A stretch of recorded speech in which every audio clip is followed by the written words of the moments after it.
Now's the time where you're going to see all these posts on social media talking about how, like, 2023 was a warm-up, and 2024 was full of the lessons, and 2025 is our year. Like, and yeah, like, what were you doing, dude? Well, like, look at your personal statements that you've made to yourself, and look at your social media posts that you've made every year for the last 5 or 6 years.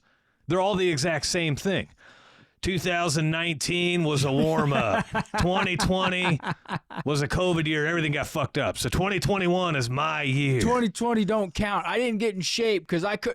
Yeah. You were at home with nothing to do. You should have been in shape, dog. Like, and so then the next year, it's like 2020 was the warm-up. 2021 taught me everything I need to know. 2022 is my year. Yeah. Like, eventually you got to realize that it's a lot more than just a statement.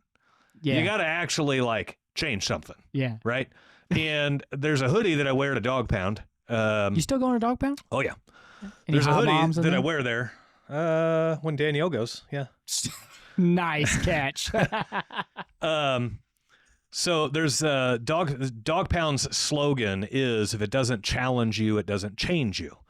And I love the parallel to fitness because, like, nobody's making you get in the car and drive to the gym.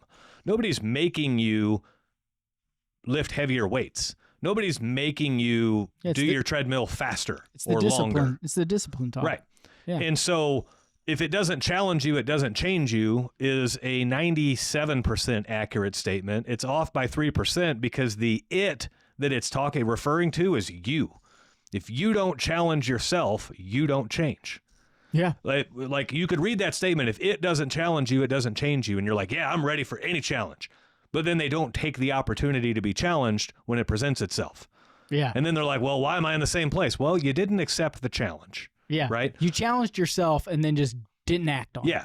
And it's, I don't know if we have, like, religious listeners to the show. I'm sure we do. But the same could be said for, like, prayer, right? There's a lot of people that will pray to God and ask for patience or ask for healing or ask for, better skills in a certain area. Yeah, or a pay raise or whatever. They don't realize that in that situation, God doesn't give you patience.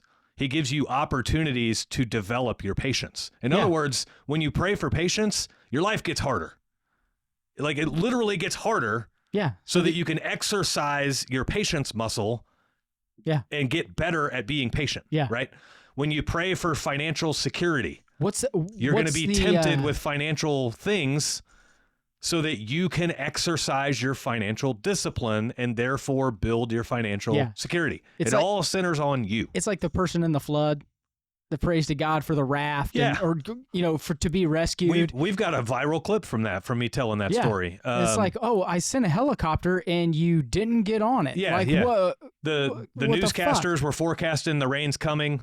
And the lady's like, my God will protect me. And then the rains show up and the news forecasters are like, it ain't going to stop. It's going to flood. My God will protect me. And then the floodwaters start rising and everyone starts evacuating. And she says, my God will protect me. And then the floodwaters get to the door of her house and she retreats to the roof. Yeah. And she's like, nope, my God will protect me. I'm not leaving. And then the floodwaters get to the roof and a helicopter comes to pick her up. And she's like waving them off like, no, my God will protect me. And then she drowns. She gets to heaven. And she's standing at the pearly gates and she's like, God, what's up? I thought you had me. And he goes, what do you mean? I sent, like, news forecasters, police, evacuation notices, and helicopters. Like, what more do you want? Get the fuck on it. Like, what are you doing? Right. So, I mean, it all comes around you having the ability to identify those opportunities to grow. Right? If you go to the gym, those opportunities are there every day. You could be bench pressing those 35-pound dumbbells and the 40s are sitting right next to it. Yeah. That's your opportunity. The thing is, people want to skip the work regardless of what it is. Yeah. They want to skip the work and they want the easy way out. Hey, FYI, there's no easy way out. Right. There is no, this country is the easiest way out and you're here already. Yeah. So take advantage of every opportunity you get. Now, there are short-term shortcuts. But the only long-term change is through changing your discipline, changing your habits, right? Yeah. So, like, let's say you're way obese and you go through liposuction or some other procedure to remove your obesity. Yeah. It'll come right back unless you change your discipline. So, like, I'm not going to knock the temporary shortcut because it gives you a leg up, right? Yeah. But You got to change the discipline so that you don't end up right back where you were. Otherwise, the whole liposuction thing was a waste, right? Yeah, I love the religious aspect you were talking about. Like, I love the people that pray. They're like, "Oh God, I want to know you more." And then it's like, "Did you read your Bible every day?" Yeah. Oh, well, no. Yeah. Well, then what are you doing? Yeah. How do you think this actually works?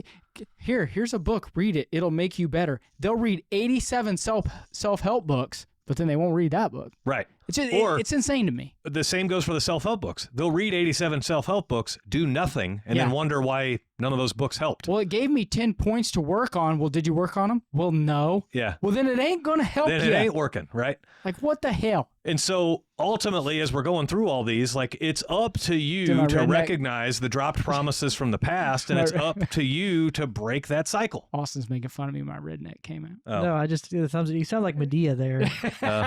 No, like our bishop has the best saying. He says, like, work like it depends on you and pray like it depends on God. So you're doing both. Like, you're praying, do both. But then you're also working your booty off. Right. Yeah, you got to do both. Right. No one's going to help you, dude. And that's so like, let's say you have a financial goal. You want to get out of debt. Cool. Like, come up with a realistic plan. Don't just be like, I'm going to be out of debt by the end of the year and then have no plan. Yeah. Right? Like, what is your amount of debt? What is your ability to pay that off? Yeah. What are some things you can control? Okay, cool. Put a good timeline together. And, you know, we've said it before that people overestimate what they can do in a year, but they underestimate what they can do in 5. Right? Yeah. And so we talk about that a lot. Yeah. So like your debt-free thing, if you want to get out of debt, you might not be able to do it in a year. It might take you 2. Yeah. Right? That doesn't mean it's not a worthwhile goal, because let's say the amount of debt you have, let's just call it 50 grand. Well, being 25 grand in debt is a whole lot better than being 50 grand in debt. Yeah. So if your goal is to pay off 25 grand in debt by the end of the year, cool. That's the goal. And now you're halfway to being debt-free. You run that play for another year and boom, debt-free. I saw like awesome quote. Maybe it was a price drop on a shirt or something, but it says like, a year ago from now, you'll wish you would have started today. Yeah. There's always a thing of like, man, if I had started 2 years ago on learning this thing, I would have been here. Yeah. Like, well, there's no time at the present. Like, you know, 2 years from now, you know, you wish you would have started. Yeah, it's the tree planting thing. Yeah. The best time to plant a tree was 5 years ago. The next best time is right now. Yeah. Like, growth takes time. Yeah. Regardless of what it is. Finances, personal growth, family growth, it doesn't matter. It takes time. Right. There is no, and I don't want to blame like society, but I will blame social media a little bit. Yeah. You know, because everyone sees instant success when they flip the phone on. It's like, that's not how it happens. Like, those people have been working on it for a long time. Well, I'll challenge you on that. I don't blame social media. I blame the individual's perspective. So in other words, social media just makes everyone's living their highlight reel more prevalent, right?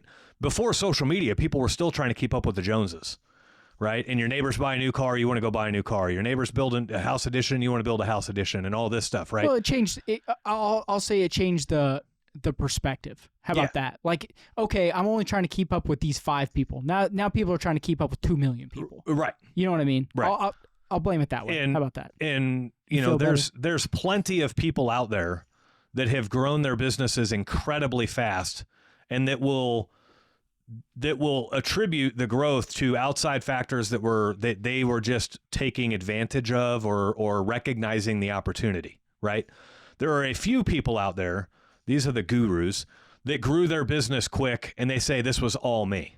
They refuse to admit that some of it may have been the market. Some of it may have been a cash infusion. Some of it may have been they got very fortunate with the first few hires, right? Yeah. They'll say it was all me. Those selfish guys are the guys that turn out to be the gurus that can't really back up. Like, they couldn't replicate those same results again. Yes. And so where you'll see this is you'll see one guy start a business and it takes off and does well, and then he goes and tries to start another business and it flops.